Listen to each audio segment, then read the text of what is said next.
یہ سورت کوثر میں جو پڑھی ہے، یہ علامہ صاحب نے جو موضوع چھیڑا ہے مجھے سورت کوثر پڑھنی پڑ گئی ہے۔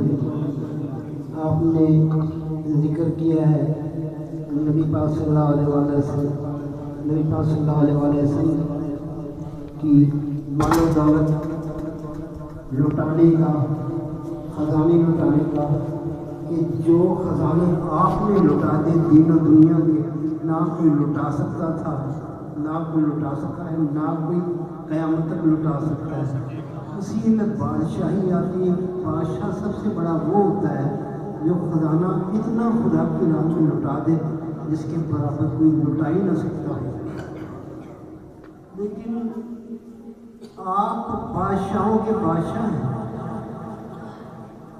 آپ پر بادشاہ ختم ہے، آپ تو بادشاہ بنانے والے ہیں، آپ نے تو بادشاہ بنائے ہیں۔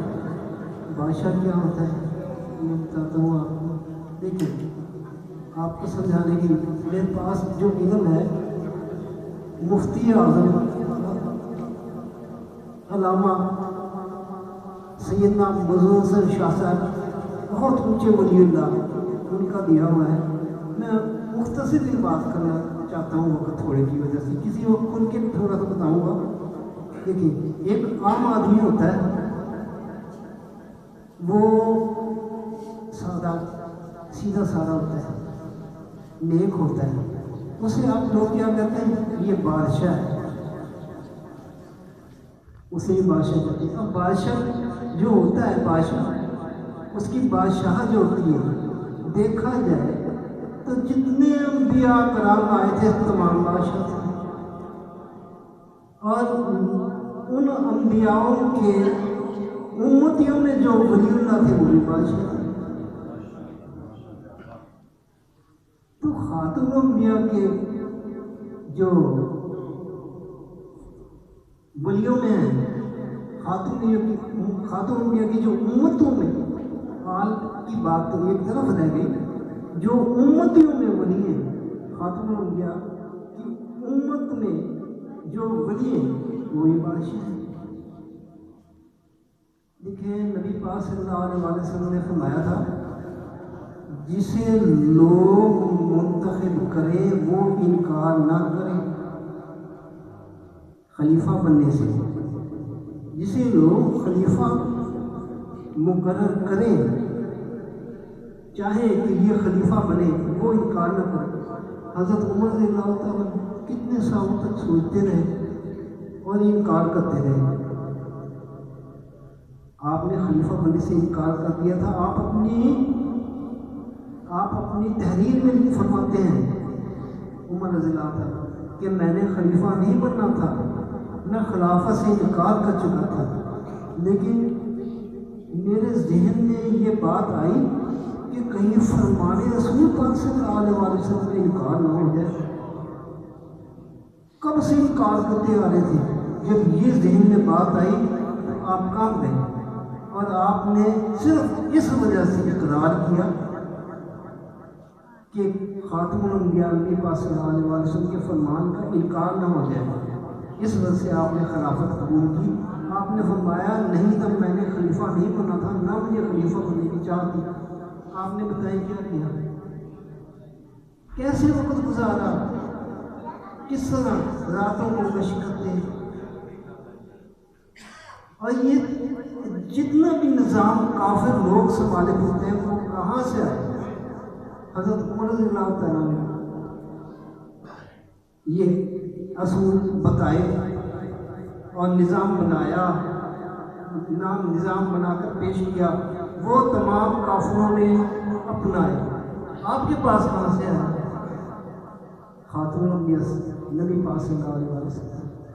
اب دیکھیں، یہ جو کافی لوگ ہوتے ہیں جو گستاخی کرتے ہیں، یہ احسان فراموش ہے، اور اللہ پاک کی قسم، نبی پاک صلی اللہ علیہ وسلم نے ساری دنیا کے اوپر جو احسان آپ کیے ہیں وہ اتنے ہیں کہ کوئی ان احسانوں کا معمولی سا بھی اندازہ نہیں لگا سکتا، ان کے برابر کوئی احسان نہیں کر سکتا جو آپ نے احسان کیا۔ اور جو کسی کا احسان نہ مانے احسان نہ مانے، احسان نہ مانے اسے کیا کہتے ہیں؟ احسان فراموش، ایک احسان فراموش ہوتا ہے۔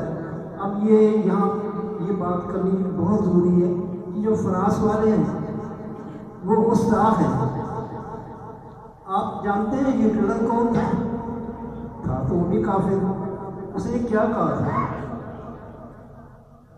کہ سب سے زیادہ پاگل فرانسی ہے۔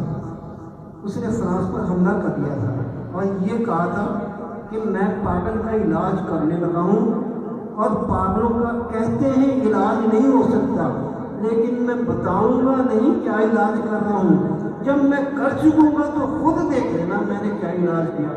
اس نے فرانس میں تباہی مچا دی اور کہا یہ علاج ہے۔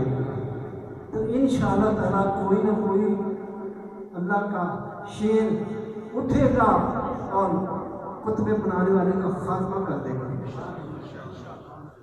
اب میں آپ کو یہ بتا رہا ہوں، بات لمبی رہتی ہے کہ بادشاہوں کے بادشاہ حضرت ابوبکر صدیق اللہ تعالیٰ خلیفہ اول ہوئے، دوم خلیفہ حضرت عمر رضی اللہ تعالیٰ، سوم خلیفہ حضرت عثمان رضی اللہ تعالیٰ، چوتھے خلیفہ حضرت علی رضی اللہ تعالیٰ۔ تو حضرت ابوبکر صدیق رضی اللہ تعالیٰ، آپ دیکھیں کہ حضرت عمر رضی اللہ تعالیٰ کا یہ حال تھا کہ کوئی معمولی سا ان کی ہستی کا معمولی سا بھی اندازہ نہیں لگا سکتا نہیں تھا، کوئی بھی نہ لگا سکتا ہے، نہ تا قیامت لگا سکے گا۔ تو حضرت ابوبکر صدیق رضی اللہ تعالیٰ جو آپ سے سبقت لے کر تھے، ان کا کیا حساب ہوگا؟ دیکھیں، ایک دفعہ نبی پاک صلی اللہ علیہ وسلم نے جب صحابہ کرام کے سامنے یہ بات کی کہ جنگ میں حصہ ڈالنے کے لیے جو کوئی حصہ ڈالنا چاہیے ڈال سکتے ہیں، حضرت عمر رضی اللہ تعالیٰ سے پوچھا کہ کیا لائے، کیا چھوڑ کے آئے؟ آپ نے فرمایا یا رسول اللہ صلی اللہ علیہ وسلم آدھا لے آیا ہوں، آدھا آپ کی خدمت میں چھوڑ لے آیا ہوں، آدھا کھا چھوڑ آیا ہوں، آدھا چھوڑ دیا، آدھا لوگ سمجھے گی سبقت لے گئے۔ اب آدھا بھی کوئی محبت ہو بہت زیادہ تو کوئی آدھا بھی کیا آتا ہے؟ یہاں آپ خمس کی بات کر رہے ہیں، یہ کچھ لوگ کہتے ہیں اپنے آپ کو شیعہ کہتے ہیں آل رسول کا خمس، کبھی آل رسول کو برفی کی ڈلی بھی نہیں کھلائی، اور وہ تو آدھا لے آئے تھے۔ اب لوگ سمجھے بے شمار کہ یہ سبقت لے گئے۔ جب پوچھا حضرت ابوبکر صدیق اللہ تعالیٰ سے کیا چھوڑ دیا ہے، کیا لے کر آئے؟ آپ نے کہا یا رسول اللہ صلی اللہ علیہ وسلم آپ اور آپ کی محبت گھر چھوڑ کے آیا ہوں۔ اللہ تعالیٰ کیسا اس وقت جذبات میں اور کیسا جناب حضرت ابوبکر صدیق اللہ تعالیٰ کی محبت میں آیا کہ اللہ تعالیٰ نے محبت میں آ کے تمام فرشتوں کو حکم دیا۔ حضرت ابوبکر صدیق اللہ تعالیٰ نے کانٹے کے بٹن لگائے تھے، ٹاٹ کا لباس پہنا ہوا تھا، سب فرشتوں کو حکم دے دیا آج سارے فرشتے کانٹے کے بٹن لگائیں اور ٹاٹ کا لباس پہنے۔ حضرت ابوبکر صدیق رضی اللہ تعالیٰ کے پاس صلی اللہ علیہ وسلم کے عاشق ساتھی، انہوں نے ٹاٹ کا لباس پہنا ہوا ہے اور کانٹے کے بٹن لگائے، جبکہ جبرائیل علیہ السلام آئے نبی پاک صلی اللہ علیہ وسلم کے پاس تو ٹاٹ کا لباس کانٹے کے بٹن لگے ہوئے تھے۔ سمجھ رہے ہیں نا؟ نعرہ تکبیر، اللہ اکبر، نعرہ رسالت، یا رسول اللہ، نعرہ حیدری۔ تو نبی پاک صلی اللہ علیہ وسلم نے پوچھا کیا جبریل یہ آج ٹاٹ کا لباس پہنا ہوا ہے، کانٹے کے بٹن لگائے؟ تو جبریل علیہ السلام فرمایا یا رسول اللہ صلی اللہ علیہ وسلم اللہ تعالیٰ نے تمام فرشتوں کو حکم دیا ہے کہ آج سارے فرشتے ٹاٹ کا لباس پہنے، کانٹے کے بٹن لگے، کانٹے کے بٹن لگائیں، میرے سب سے پیارے محبوب کے وہ عاشق جن کا کوئی معمولی سا بھی عشق کے، جن کے عشق کا معمولی سا بھی اندازہ نہیں لگا سکتا، وہ عاشق وہ ساتھی، انہوں نے آج کانٹے کے بٹن ٹاٹ کا لباس پہنا ہوا ہے. تمام فرشتوں نے یا رسول اللہ صلی اللہ علیہ وسلم ٹاٹ کے لباس پہنے اور کانٹے کے بٹن لگائے. ایک سوئی تک نہیں چھوڑی. سب کچھ جو سب کچھ نبی پاک صلی اللہ علیہ وسلم کی خدمت میں لیا ہے. بتائیں محبت کا اندازہ کریں. غار یار تھے تو حضرت ابوبکر صدیق. صرف 2 ہستیاں تھیں جب نبی پاک صلی اللہ علیہ وسلم کو منافقوں نے کافروں نے گھیرا. ایک حضرت علی رضی اللہ عنہ، ایک حضرت ابوبکر صدیق رضی اللہ عنہ. نبی پاک صلی اللہ علیہ وسلم فرمایا کہ جانا چاہو تو جا سکتے ہو. تو حضرت ابوبکر صدیق رضی اللہ عنہ 2 الفاظ فرماتے تھے، صدقتا یا رسول اللہ فدا کا ابی امی یا رسول اللہ، یعنی کہ یا رسول اللہ صلی اللہ علیہ وسلم آپ پر میرے ماں باپ کو مانو. یا رسول اللہ صلی اللہ علیہ وسلم آپ نے صحیح فرمایا، سچ فرمایا. تو نبی پاک صلی اللہ علیہ وسلم سے جب حضرت ابوبکر صدیق رضی اللہ تعالیٰ سے جب نبی پاک صلی اللہ علیہ وسلم نے یہ بات کی کہ جانا چاہو، جب جانے کے بعد تو آپ نے فرمایا نہیں یا رسول اللہ صلی اللہ علیہ وسلم میں نہیں چھوڑ کے جا سکتا. پھر نبی پاک صلی اللہ علیہ وسلم فرمایا کہ میں تو مٹھی میں لے کر ان کے منہ پر اللہ کا نام لے کر ماروں گا. میرے اللہ کو منظور ہوا تو جب تک ہم کافی دور نہ نکل گئے یہ اندھے ہو سکتے ہیں. تو حضرت ابوبکر صدیق رضی اللہ تعالیٰ نے یہی فرمایا، صدقتا یا رسول اللہ فدا کا ابی امی یا رسول اللہ. آپ نے بھی مٹھی میں آپ نے بھی کافروں کے منہ پر ماری، نبی پاک صلی اللہ علیہ وسلم نے کافروں کے منہ پر ماری. اب کافروں کا پاگل بنا دیکھا ہے، کافر کتنا پاگل ہوتا ہے کہ اندھے ہو گئے. کافی دیر بعد جب دکھائی دینا شروع ہوا تو کہنے لگے آپس میں ہم اندھے کیسے ہو گئے تھے. اب پھر اس کے باوجود بھی نہیں سمجھے، پھر تعاقب میں چلے گئے. وارث موت اللہ تعالیٰ نے مکڑی سے جالا تلوا دیا، کبوتر کے انڈے دلوا دیے. وہ کافی ادھر سے گزرے سوچ لگے مکڑی نے جالا تلوا ہے کبوتر نے. اب ادھر آپ کا دیکھیں حضرت ابوبکر صدیق رضی اللہ تعالیٰ کے پٹوں کے اوپر مجھے بات کرنی پڑ رہی. آپ نے چھیڑ دیا علامہ صاحب. تو اب پٹوں کے اوپر نبی پاک صلی اللہ علیہ وسلم کا سر مبارک تمام جتنے بھی اپنی طرف سے سوراخ بند کر دیے. دیکھ رہے ہیں آپ حضرت ابوبکر صدیق رضی اللہ عنہ کہ کہیں کو کھولا جا رہا ہے کیا وہ کوئی سوراخ. اچانک ایک نگاہ ایک سوراخ پر نگاہ پڑی.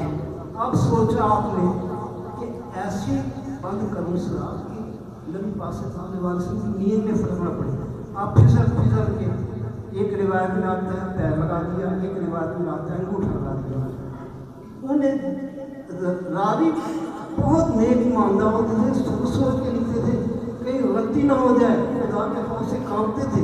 انہیں پیر محسوس ہوا انہوں نے پیر لکھ دیا، انہیں انگوٹھا محسوس ہوا انہوں نے انگوٹھا لکھ دیا.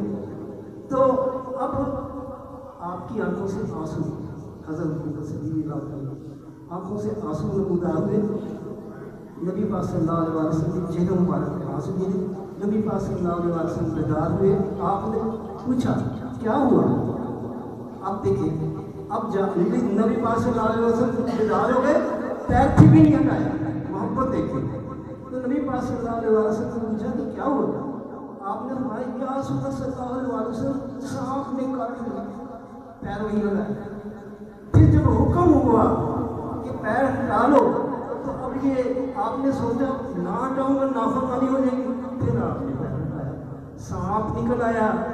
نبی پاک صلی اللہ علیہ وسلم نے سانپ سے سوال کیا میرے ساتھی کو، میرے ایسے عاشق کو کہ جن کی برابر کوئی معمول سے عشق نہیں کر سکتا، اور میرے دوست سب سے گہرے دوست ان کو کیوں کاٹا.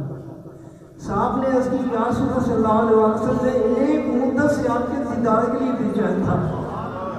اب دیدار کرنا چاہتا تھا. انہوں نے آگے پیر لگایا مجبوری میں، بے قراری میں، آپ کی دیدار کی بے قراری مجبوری میں یہ مجھ سے کاٹا گیا، مجھے معافی دی. نبی پاک صلی اللہ علیہ وسلم فرمایا جاؤ معاف کیا.